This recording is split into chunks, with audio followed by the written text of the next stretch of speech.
We're optimizing you out of the workflow, effective immediately. That's the first thing Steve said. No good morning, no context. Just that sentence like he was proud of it. Like he'd practiced it in front of a mirror while exfoliating with privilege and oat milk. The guy had been in the company 6 weeks, tops.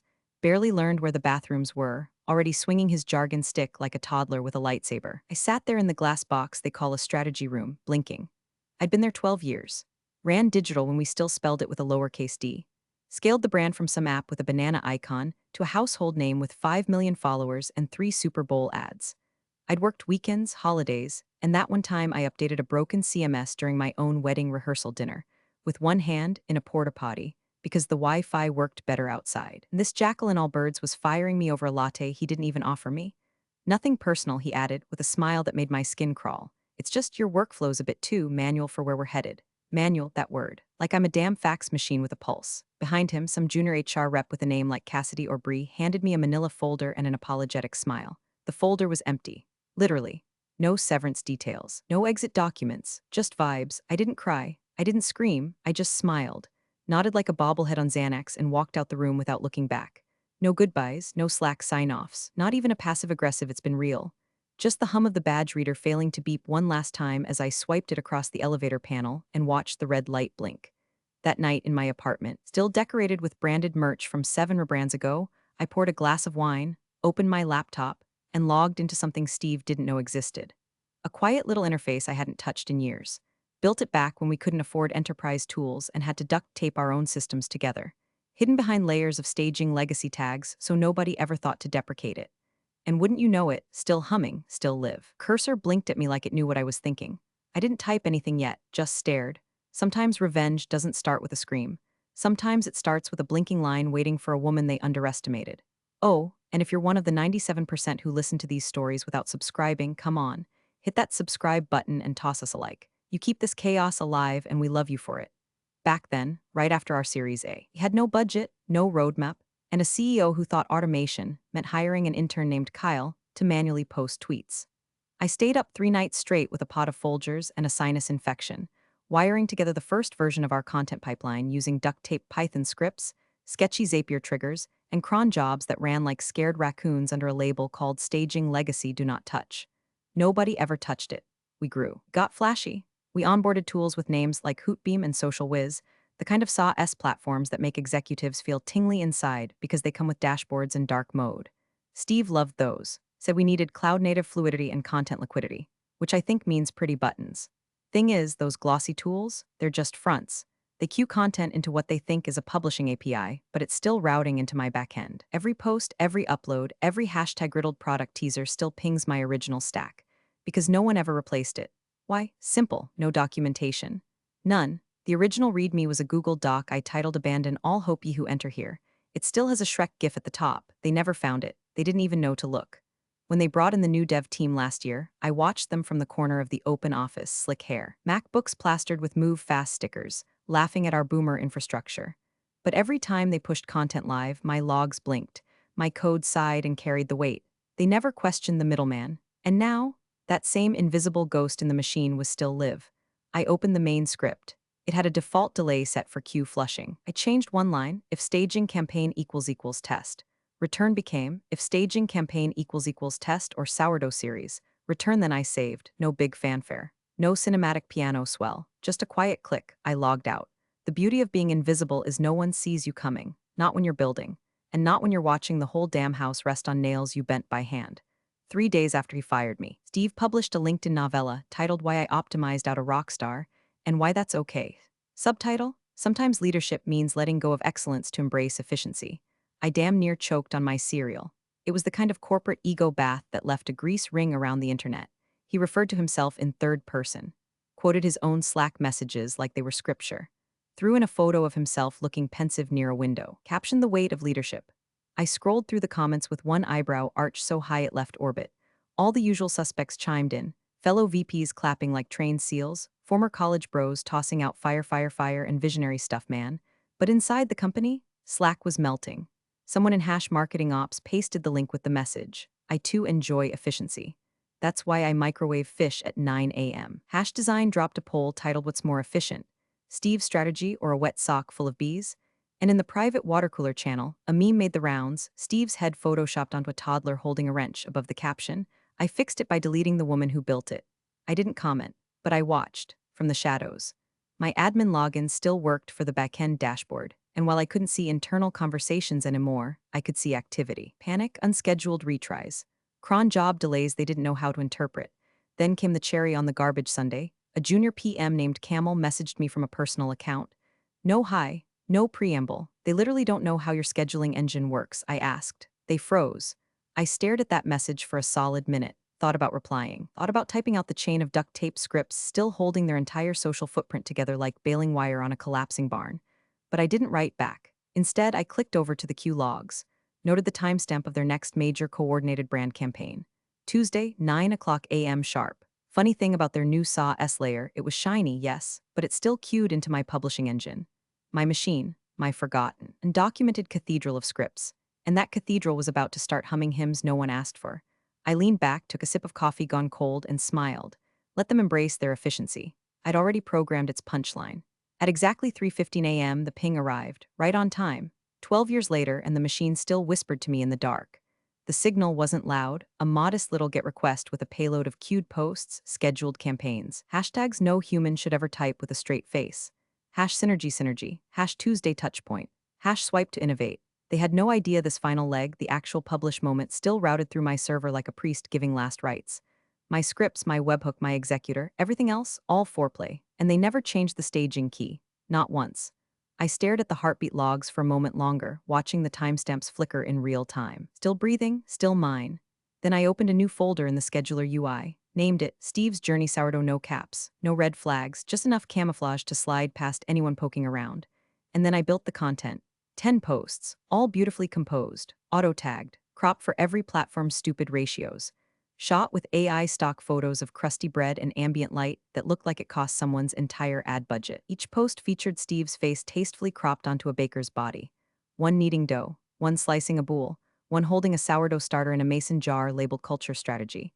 Captions, wholesome as hell. Day 1, trust your starter, even if it smells like betrayal. Hydration matters, in bread and in leadership. You can't rush fermentation or severance etiquette, no profanity, no slander. Just art. Each one slotted for the company's flagship account, set to deploy precisely 48 hours from now. I hovered over the publish toggle, just one click, one line of logic from test to live. My hand didn't shake. You spend years building something, holding it together with stressed dreams and cold brew, and one day a boy in a $200 hoodie decides it's inefficient. Fine, let him be the face of yeast. Let the machine tell the story. My cursor slid over the enter key, and stopped. Not hesitation, just reverence, like lighting the fuse of a firework you handcrafted yourself. Click, the trigger was set. Now all I had to do was wait for the smell of baking chaos. At exactly 7 o'clock a.m., the loaf rose.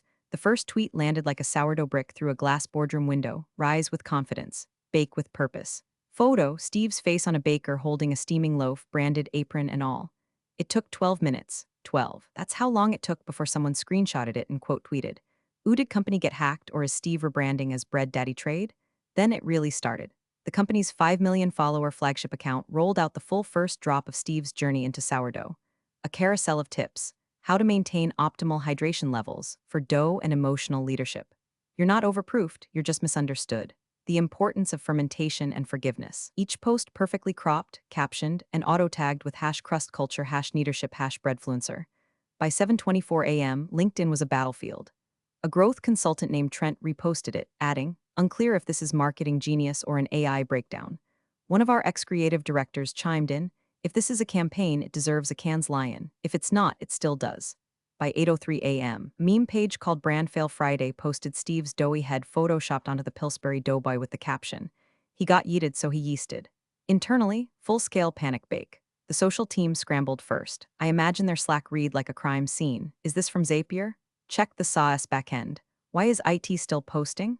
Marketing blamed tools. Tools blamed a rogue staging environment. Steve stormed into IT like a Gordon Ramsay with a whiteboard, ordered a full audit, demanded logs, wanted every credential path mapped by EOD. Too late, the posts were already gaining traction.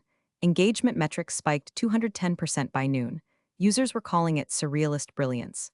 One influencer said it healed their burnout. A startup VC reposted the thread, commenting, honestly, I'd fund bread Steve over 90% of this week's pitch deck slop. And me? I sat in my kitchen, wearing a robe older than Steve's career, sipping lukewarm coffee and watching it all unfold on Reddit. There was a thread titled "Whoever Did This Is My Hero." Top comment: "This isn't a hack. This is a love letter written in gluten." I smiled, because they were right. This wasn't a breach. It was a bake. By noon, the office was hemorrhaging caffeine and plausible deniability. IT war room spun up fast, badge access restricted, VPNs throttled, someone probably pulling Ethernet cables out of walls like it was 2003. Steve was pacing, red in the face, barking things like "contain the blast radius" and "spin a narrative before comms wakes up." Meanwhile, the posts kept dropping. At 12:30 p.m., a second wave hit. Great bread takes patience. So does great leadership. Unfortunately, you didn't have either. Steve, arms crossed, inside a rustic French bakery. Apron text reads, "Rising since Q2." Internally, they were clawing at the back end, trying to trace the origin. Logs pulled, stack reviewed. VPN traces analyzed. And then came the moment. Steve, still yelling about unauthorized access, turned to the head of security, a guy named Terk who'd been around long enough to know what not to say when the room's on fire. Terk held up a tablet. Quietly. "Steve," he said, low and careful, "every access log is clean. IP's internal. Keys are valid. Two-factor passed. No brute force. No anomalies." Steve blinked. "So what, we got social engineered?" "No," Terk said, glancing at the console again. "Whoever did this didn't break in." He hesitated. "Then it's not a hack." Silence. I could feel Steve's blood pressure from 3 zip codes away, because just then my phone lit up. Unmarked number. I picked up. No hello. Just Steve's voice, wild, high, manic, like someone trying to explain cryptocurrency to a cop. "What the hell do you think you're doing?" He barked. "You think this is funny? Do you realize what this is criminal. You've jeopardized the entire company." He kept going. Kept blaming. Kept projecting. I didn't say a word, just let him spiral. And then, faintly in the background, I heard it again. Terk's voice, barely audible through the phone mic. Speaking to someone in the room, "I'm telling you, it's not a hack, it's a system handoff." And someone handed it to themselves. I let that hang in the air for a few seconds. Then I exhaled, calm, steady, colder than the breakroom fridge, and hung up. No threats, no justification, just silence. Let them sit in it. Let them realize they're still playing checkers on a board I built with invisible pieces. They wanted efficient. Efficiency doesn't need noise, it just needs clarity. Some poor soul in DevOps finally tripped over the bones. Buried deep under an old Jira epic labeled migration. "Do not touch," they found it, my original Git repo. The one with 97 commits, 3 contributors, all me under slightly different usernames, and a README that opened with "Abandon all hope ye who refactor." At first, they probably thought they'd won, like they'd found the cursed relic that could reverse the plagues. Then they followed the webhook trail, straight into the production environment. No sandbox, no canary deploys, just pure raw publish power, wired directly into the brand's flagship social channel.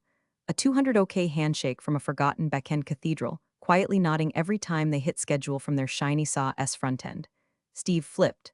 Demanded the dev ops lead, "Julian, I think, kill the process." Julian tried. First command returned. Permission denied second. Node not found third. Error 403 salted key auth fail because see, the cron jobs weren't just living in one place. They were distributed across 4 ghosted staging servers. One spun up during a 2017 rebrand. Another tied to a campaign called #Q3 wins. I named them things like Lilb Sourdough, Deadpool 2 Promo, and Happy Accident 01. Each task was encrypted with salted passwords, each salt generated via a custom function I labeled Karmic Frosting. Yes, seriously, every time Julian tried to override the cron chain, it looped, rerouted, smiled and nodded, then kept on kneading. At this point, Steve was unraveling. Witnesses say he was pacing in socks, muttering about brand integrity and legacy sabotage. That's when the infamous email dropped. Subject line, urgent. "Does anyone know a Sarah W? Body. Please forward any contact info." Even personal, this is time sensitive. No judgment. And that got screenshotted and posted in the private alumni Slack. Within minutes, someone added it to a template. "We regret to inform you that your entire digital strategy still belongs to Sarah W. Meanwhile, me? I was queuing the next batch. New posts scheduled every 4 hours, each more ridiculous than the last, yet somehow heartbreakingly on brand. A macro of Steve's face superimposed on brioche, captioned, "Leadership is like baking. If you don't proof it, it collapses." A carousel of sourdough scoring patterns titled "Slashing Through the Noise, Q3 Edition." One photo of a baguette wrapped in the old company logo like a baby blanket. Quote overlaid, "Feed your starter, not your ego." Engagement numbers kept climbing. The audience loved it. They didn't know if it was satire or brilliance, and they didn't care. Meanwhile, Steve was emailing strangers, trying to track down the woman who'd quietly handcuffed his entire comms infrastructure with salted keys and unsalted grace. No reply. I had posts to queue. Thursday morning, 8:46 a.m., the board noticed. An email pinged the CEO's inbox with the subject line, "Ooh, are we pivoting to bread?" Attached were 3 memes. One featured Steve's face photoshopped onto a sourdough loaf doing yoga. Another showed him standing proudly in front of a bakery display, captioned, "Just fired the head of digital. Now I'm the head of gluten." The third, a pie chart comparing brand alignment vs crumb structure.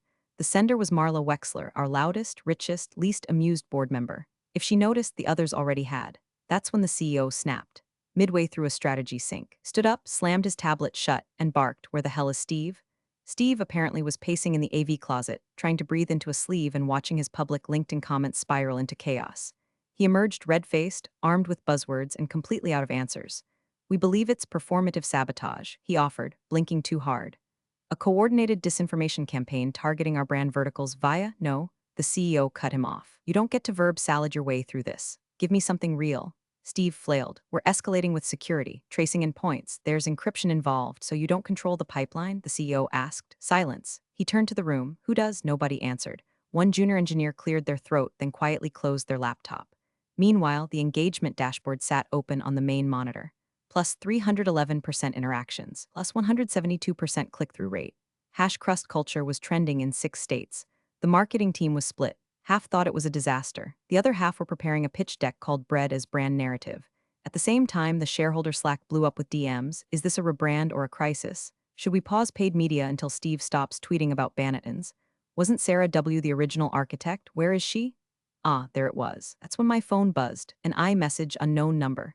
Area code I recognized. "Hi Sarah, Marla Wexler here, board member. Any interest in a consulting contract? Discreet, handsomely compensated. NDA optional." I let the text sit for a while, watched the notification fade. Took a bite of toast I'd made that morning, crunchy crust, soft interior. Proper proofing. Efficiency has a sound when you do it right. And sometimes, it's the silence after the people who fired you come crawling back.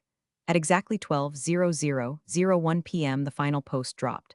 A full-width image, high-res, beautifully lit. Steve's face, serene and dough-dusted, rising like a messiah behind a golden bowl of sourdough. The apron read, "Let's get this bread." And the caption, "Sourdough rises. So do women you tried to flatten." No hashtags, no call to action, just that. It took less than 60 seconds for the panic to start. Someone in legal pinged the Slack thread. "Who approved this final image?" The social media manager responded with the digital equivalent of a scream. "There's no final image. I didn't schedule this." IT tried to intercept the process, but it was already over.